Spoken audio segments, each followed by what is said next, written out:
We're going to head back out to Saudi Arabia because it is a massive night of boxing on Saturday night, topped by Artur Beterbiev against Dimitri Bivol. But what an undercard. Wardley Clark, Whitaker Cameron. Oh, yeah.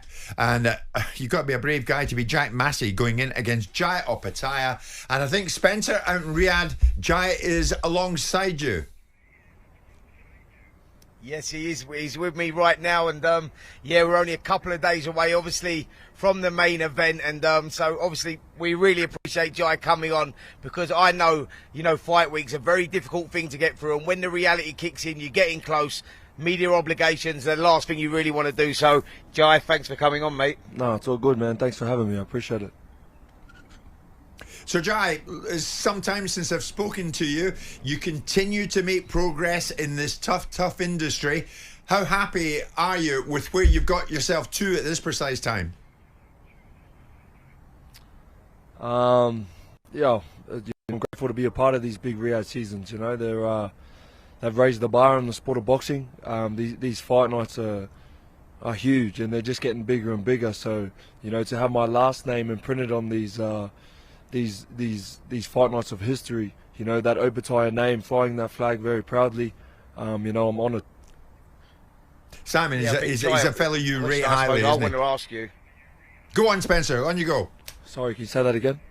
No, I was going to say, Jai, the question I want to ask you is, obviously you're campaigning at the moment at cruiserweight. The goal is to become undisputed. You've got Chris Billam-Smith there, Gilberto Ramirez going head-to-head at it as well. But Jack Massey gets this opportunity, and you've got to keep your eye on the ball with people like this, because they see that as their, huge opportunity, and you have to stay switched on, not thinking about the other guys in the division. Definitely, man. I am switched on. All that talk about all the other fights, that's all talk at the moment. You know what I mean? I am completely locked in for Saturday night.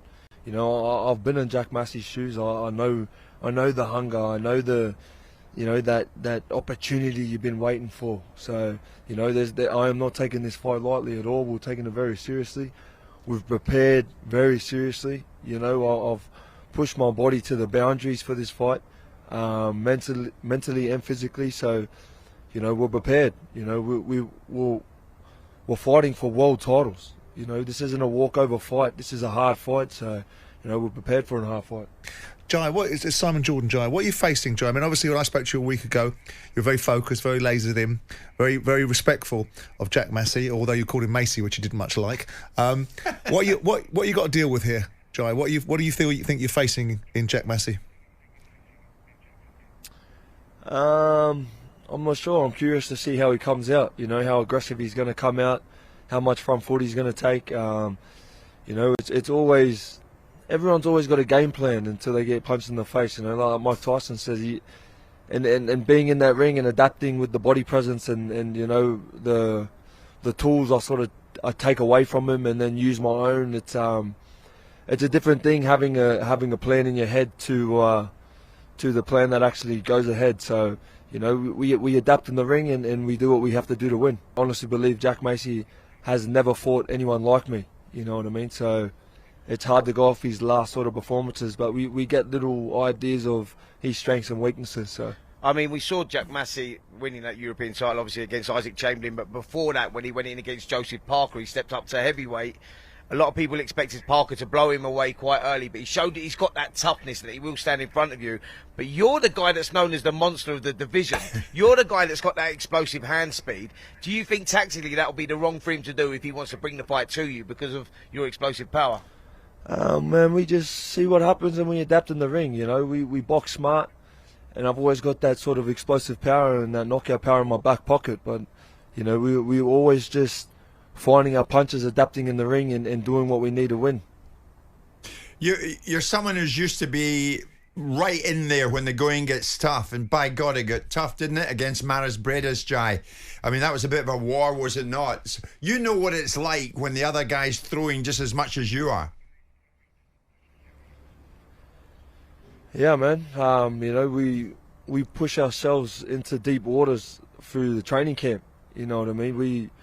We have all the ammunition we need to go through these fights. So, when we step in those ring and we walk through those ropes, they can't take us anywhere we don't put ourselves every day in the gym. So, we're prepared for deep waters.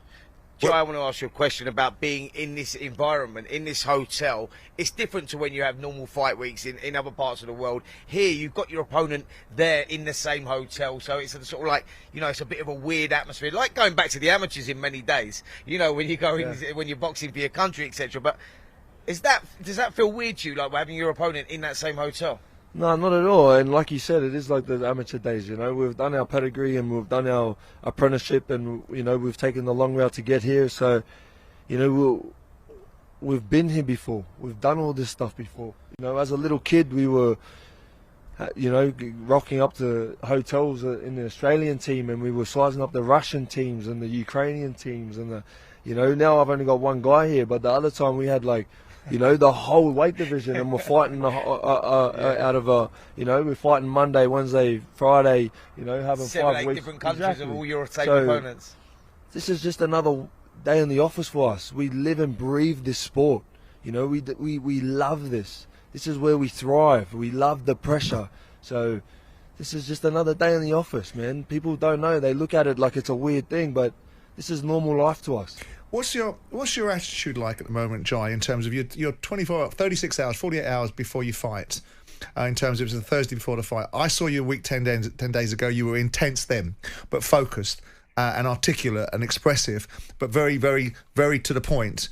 I mean, how do you feel at this moment in time? Have you got an irritated state of mind? Are you relaxed? What's your attitude? How would you describe your attitude right now, 48 hours before the fight? Man, you know, we're relaxed. You know, it's all calm before the storm. You know we've got a hard 12 rounds ahead of us, but, you know, I've trained this morning. I'll do a bit more boxing this Arvo. I'll have a relaxing day tomorrow, and then we go to war. Listen, I'm right now feeling that I'd rather be sitting where you are as opposed to where I am, because, you know, I bet you'd rather be sitting anywhere else with you, Spencer, wouldn't he? That is a big thing. Oh yeah, we get the impression that Jai Opetaia is ready. Jai, just to finish with, I had a long conversation with your manager, Mick Francis, who thinks a world of you because he's been with you so long. It's a big moment for him on Saturday. It's a big moment for you. What are you going to show us on Saturday night in Riyadh, Jai, just finally? You know, it's a big moment for all of us. You know, we all do a lot of dedicating to this journey. You know what I mean? We've all come from different areas of our country, and, you know, all different upbringings. You know, from my coach to my manager to my assistant coach to my strength conditioner, and it works all the way down the list. You know, we've all made sacrifices for this journey. So, you know, there's a lot on stake here, but the pressure's nothing new. What was the rest of that question? Sorry. That'll do. That answer will do fine. Jai, thank you very much indeed, mate, for joining us. You're a good friend of ours in talkSPORT, mate. You always oblige, and today is no exception. Thank you. Thank you. Thank you for having me, boys. I appreciate it. Not at all. Spencer, thanking you, my friend. Enjoy the rest of your afternoon. That already burnt face. Don't be out there in the sun too long. Thank you so much. On AM, on DAB, via the talkSPORT app and on your smart speaker. talkSPORT.